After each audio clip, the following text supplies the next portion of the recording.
Well, I want to thank you, Tom, and Mike, and Tuan for this honor, and to say that I wish I could live up to it, but as Tom says, you can't necessarily live up to it, at least you can try. So I will try, but I should say that the task that Tuan assigned to me, which is outlined here, to talk about reconciliation with North Korea,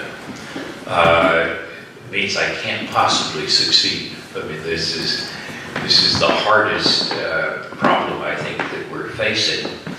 Indeed, I should declare my failure early on. Ezra Gogol and I were at the National Intelligence Council in the early days of the Clinton administration dealing with this problem. That's nearly 30 years ago, and we didn't get it right then, and we still haven't. So this is a preface to say that while I made some efforts to wrestle with the problem, when I come up with my solution at the end, you're going to say, "Is that all?" And I'll admit that in advance. But at least it is a different, or I will outline something different from what's on the table in the administration, or that's current in much of the public discourse. So if we look at reconciliation and North Korea, it's clear that reconciliation can have a couple of different meanings. If you go to the dictionary, one meaning is the restoration of friendly relations. In that sense, reconciliation is essential to human society. I mean, if we couldn't reconcile, we as a species which rests on working together would be unable to achieve what we have. But there's a more minimal second meaning of reconciliation, which we apply in international relations. And that's not friendly relations. It means reduction of enmity. Notice that that's a slightly lower threshold. So I'm going to say something about reconciliation, mostly in that second sense. Now, obviously, reconciliation between the United States and North Korea would be highly desirable, but it is extraordinarily difficult. And if you look at the rhetoric, which is typified the relationship, it's when you have presidents of countries threatening on the one hand to turn us into a sea of fire, and the president on the other hand saying he will turn North Korea with fire and fury, not exactly reconciling style rhetoric. So the question is, are we on the brink of nuclear war as we listen to this extraordinary rhetoric? I have said consistently throughout this crisis, I think there's a very low probability of nuclear war. And I think that we must be careful not to mistake rhetoric with reality. Neither side is suicidal. And while people talk about the irrationality of North Korea, in fact, I think we could make a pretty good case that North Korea has been extremely rational. We may not like their objectives or the way they express or implement their objectives, but rationality, meaning do you choose a set of means that are get you to those ends. The North Koreans have been quite rational. And there's not much evidence that they are suicidal. So in that sense, I think the prospects of nuclear deterrence continuing to work, and that we will avoid nuclear war, I think there is a low probability of nuclear war. However, once one says that, one has to then ask, yes, but is there a prospect of conventional war? And the answer to that is higher than the probability of nuclear war. The answer to that is, yes, there is a significant risk.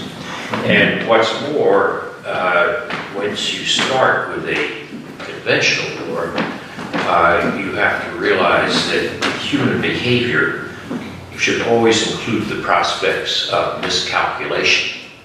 So while there might be no inclination toward nuclear war, the temptations of escalation are always there, and miscalculation can be crucial. I've often said that if you had asked whether the Tsar or the Kaiser or Emperor of Austria-Hungary had intended a war in 1914 in which they would lose their thrones and would also see their empires dismembered, clearly not. They expected in August 1914 something that might be called the Third Balkan War, or the next Balkan War. It would go on for a few weeks, so the Austrians would give the Serbs a bloody nose, because the Serbs had been disrupting the Austrian Empire, and then we'd go back and play the game again. They never expected 4 years of battle, which would have the results that I mentioned. Similarly, when you look at Japan's attack in 1941 at Pearl Harbor, Japan did not, in one sense, act irrationally. They felt if they did nothing, they were going to be strangled by the American oil embargo.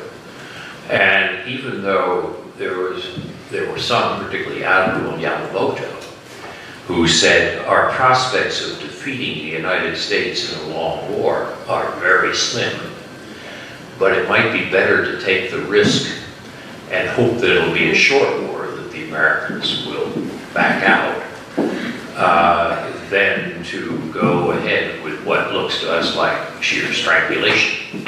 I've sometimes likened this to being on the 12th floor of a burning building, and you have no way out, and somebody says, well, you have to jump. You say, jump. The chances of surviving a jump from this altitude is very, very slim, 1 in a million. But if you stay put, the chances of dying are absolutely certain. That it's rational to jump. To some extent, that's what Japan did in 1941. They didn't think they were going to beat the United States if it turned out to be a long war, but they said it's better than what we think is to be certain strangulation because of the American oil embargo.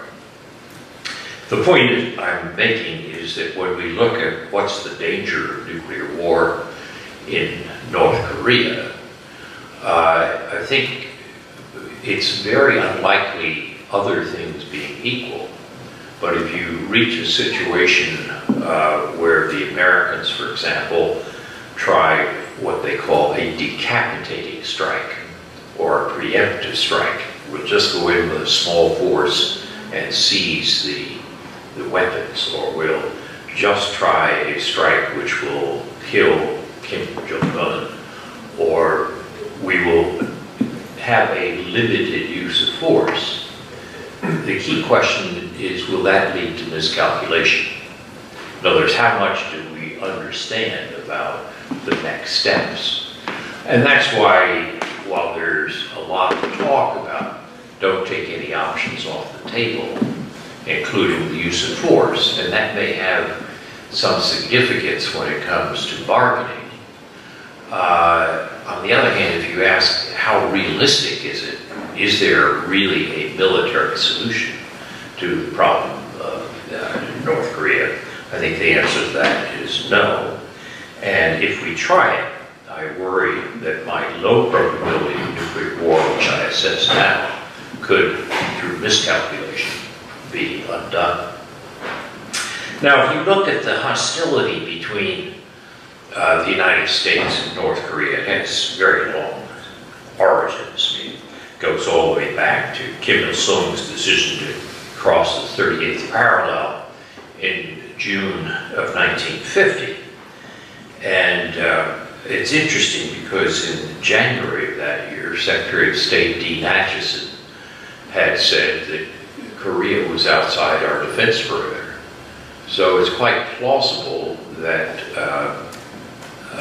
Kim could have thought, well, I can get away with this, or that Stalin had given him sort of the green light, thought I can get away with this, because the Americans have said this is outside the defense perimeter. What they didn't come up understand was when Harry Truman learned about this, he said, you know, this reminds me of the 1930s and the failure to stand up to Hitler's aggression and the huge mistake that was made.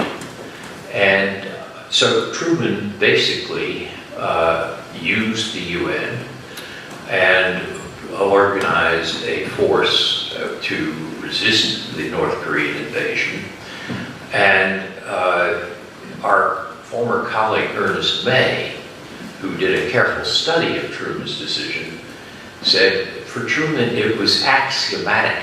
He didn't sit down and do a careful cost-benefit analysis, saying should I or shouldn't I go in here, what's the balance of power effects and so forth. It was that Truman had grown up feeling that the failure to stand up to Hitler in the 30s had been a huge mistake. And so when he was told that the North Koreans had crossed the 38th parallel, he said, we will resist. And